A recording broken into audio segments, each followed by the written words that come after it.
Well, hey guys, here we are, another project on the Ranger. Working on it. I got the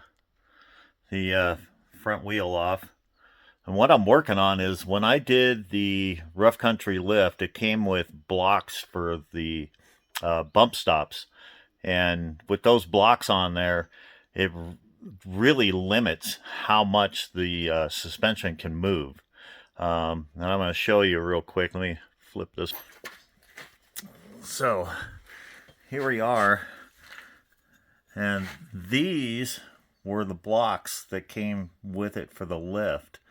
And when you put these on, when it had the stock bump stops on that, there was barely any movement in the suspension at all.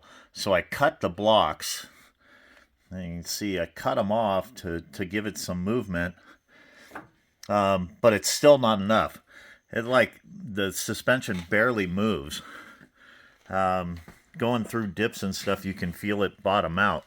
So I had these bump stops that I took off of my F-150. And what I'm going to do is modify these on to mount up in here. If you can see that. I've drilled an extra hole in there to bolt them on. And then I trimmed them up.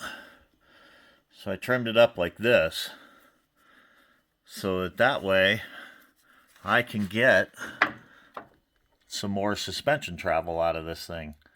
I think it's going to make a huge difference. I can't remember. I don't know why the blocks were so big.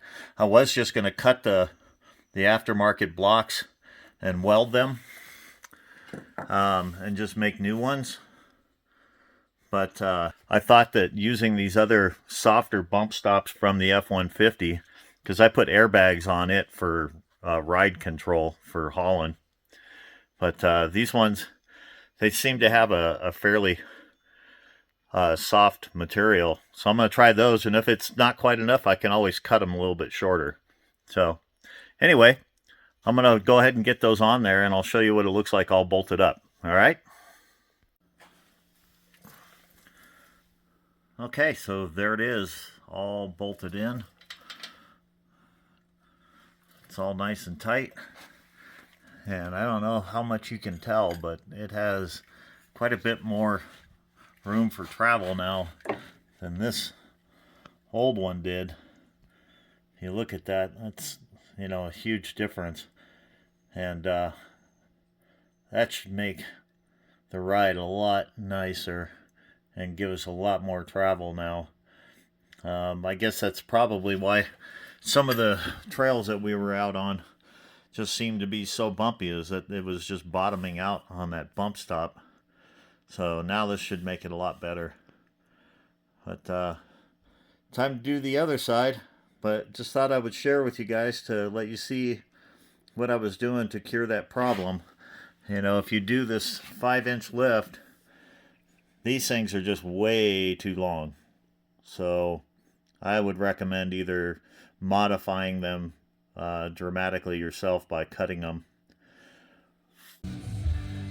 Alright, so I got the Ranger sitting back on all four tires, and I want to show you, this is the space that was there with the original added block and the cut-off bump stops. And then now you can see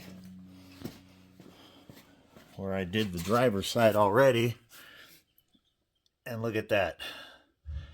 That is a much better bump stop. And those came off the rear of the F-150. It's a 2016 F-150. And I took those off the rear when I added the airbags.